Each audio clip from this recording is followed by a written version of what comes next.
My name is Jacob Cullers, and I'm an artist, specifically more towards painting installation work. I've been making work now 15 years. I got my MFA at the Glasgow School of Art in Scotland. And since I've been back from that, I have a studio and I adjunct professor at a local community college, and then I teach pre-college painting at RISD. Can you explain your style in art?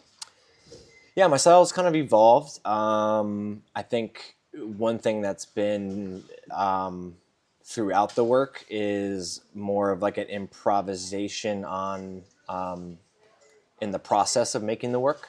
I don't really pre-plan stuff. I'll have an idea kind of in my mind, and I'll let it kind of take me where it wants to go. Very kind of collagey, mixed media material based works. But I recently want to get back to kind of more traditional oil painting, mixing color. I just miss that. So I think that's where I'm going now. So how do you find a balance between how the audience sees it, like the monetary value, and yourself in this painting process? Yeah, it's a good question. To be honest with you, I don't think about the monetary value of it, of the work. I think I make work more for myself. But that being said, I tend to kind of have a difficult time showing the work or it being received by like a larger audience because aesthetically it's kind of rough. The context of the work is rough, very political. A lot of it has to do with like nationalism, patriotism. It's not pretty work. So I feel like the general audience who don't really understand art history, they see it as almost lowbrow, I would say, where people who do have kind of an education in art, who make art, who are creative, that's where I think I get the most rewarding experience from because they appreciate the work, the honesty, the vulnerability of the work, and yeah. So then how do you define a good piece of art? Is it more on the like visual effect, how it brings emotions, or what's the background information? What do you think weighs more? Right. Yeah. Yeah. I got to a point where I wanted to make work without me having to be there to inform the work. Right. Have the work kind of inform itself. Um, so that, I mean, if I can, if I can produce some sort of like cognitive thinking within the viewer, I think it's like successful. Rather than somebody who just kind of looks at it for 10 seconds and walks away, rather than somebody kind of stand in front of it, try to take in what I might be trying to say without me telling them what to think. I think that's probably the most rewarding part of it. What do you think is required in a good piece of art, or do you think there is a standard? Yeah, there's a standard. It's. I think it's inherently in the viewer of what makes a good work of art. We also are like so flooded with images and instant gratification that it's very quick. I want to say. What makes a good work of art for me is I like to see some sort of like originality in the work, rather than kind of seeing the same old things. Especially like studying art history, you understand where things came before you, where they're going, and if you can kind of see that within the artist's work, you know that they have a better understanding of that. And that comes across to me because I am educated in the arts. That may not be for everybody, but I also I still admire the masters painters' works, and I have a certain style I like. It's just like I feel like I always can kind of compare it to like genres of music. Like if you like pop art, heavy, pop music, heavy metal music, alternative, and then I almost apply that to works of art where what kind of genre does those fit in, and that's kind of what I like. So do you think good art can be generated from the artist on its own, or is it accumulated from all the experiences of the past people and just by taking bits and bits of other people into your work? Yeah, I think it can be. I think it's a little bit of both. Um, Say an artist makes work that I personally don't make, and I'm not. It's not in my wheelhouse that I make that kind of work, but I still appreciate a really good still life, or flower paintings, or um, I'm pretty open when it comes to things like that. With standards of art, because I understand everybody has their own niche and everybody makes different works. Not to say some works are better than the others or what styles are better, but I think if you've seen enough art, you can kind of make your own understanding of what you feel is good art and bad art. Yes. Do you mind talking about the influence of war on your art making? Starting out, it had a real big impact. I'm an Iraqi war veteran, and then I lost my brother in Afghanistan. So for me, when I first got into art making, that was really me digesting all that kind of the abstract nature of war, right, and my part of it. Where like I couldn't make like happy works of art, it was very dark. And I've always been one to kind of make work from myself outwards rather than kind of taking outwards and putting it inwards, if that makes sense. And inside, I was dealing with a lot of pain, a lot of anger, a lot of grief. So that was highly reflective in the work that I was making because that's what I was experiencing at the time. I think war changes a lot of people, obviously. And it makes you, it's hard to be happy after seeing certain things. And, but they say, like, the saying is like when, the closer you are to death, the more alive you feel in a way. So, what's more real than kind of the emotions that we feel? So, yeah. That's very deep. Yeah. So how exactly did your style evolve, like after the war and to right now? To right now, yeah. I almost exhausted myself painting about my experience and about my brother. So I kind of shifted gears and I started kind of critiquing like the U.S. and its politics. People would be like, well, your brother died for this country. And I would be like, well, why is this country so great? My brother had to die for it. It became like this martyr. So for me, then I kind of went this way with it. And now basically all my work is really critiquing the discrepancies within our own systems in the U.S., the politics, the lack of empathy of how we treat each other, really kind of the broken systems at place in the U.S. is kind of where I'm at now. Patriotism, nationalism, what makes people be so pro-American when it's so broken. So that's kind of what I'm investigating now. Why do you choose, when evolving the style, to be more conceptual than before? Yeah, good question. I think for me, it was being how direct can I be? I could paint, say like a "Don't Tread on Me" flag in a painting, but why not just use the actual material? Like why don't you use the actual flag? I think that has a more of a direct response to the viewer, seeing these actual objects that they kind of see within their lives be turned into some sort of visual language.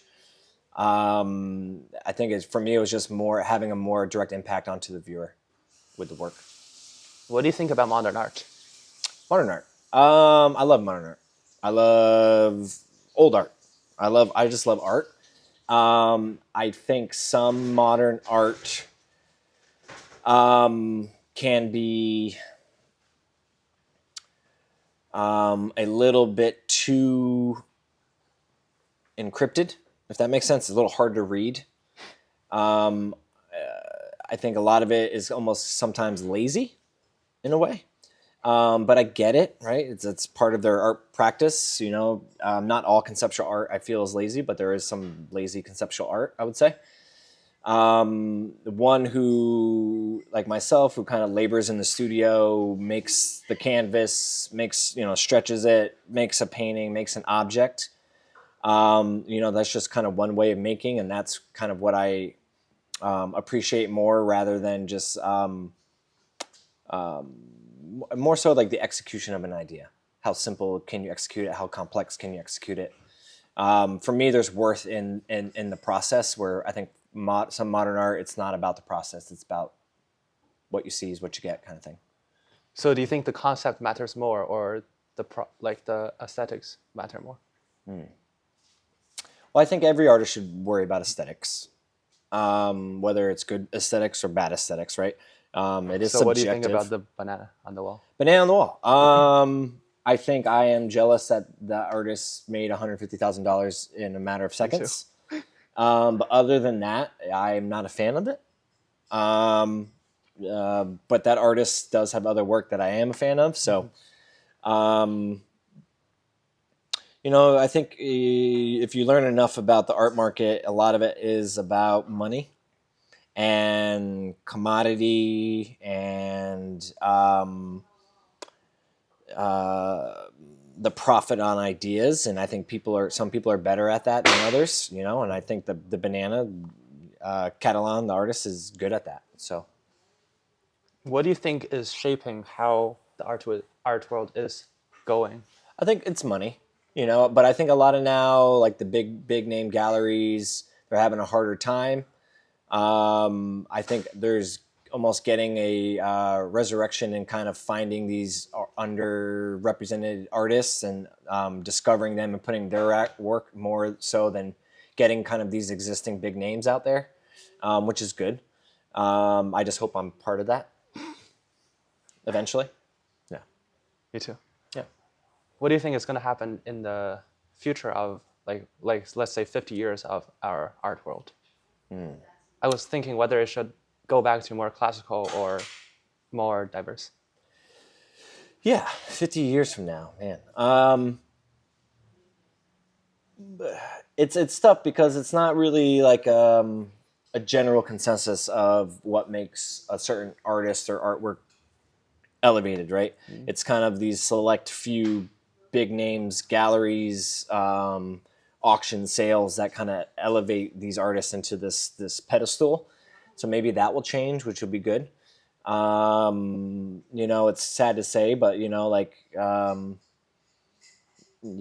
how much does a work sell for almost determines if it's good or bad.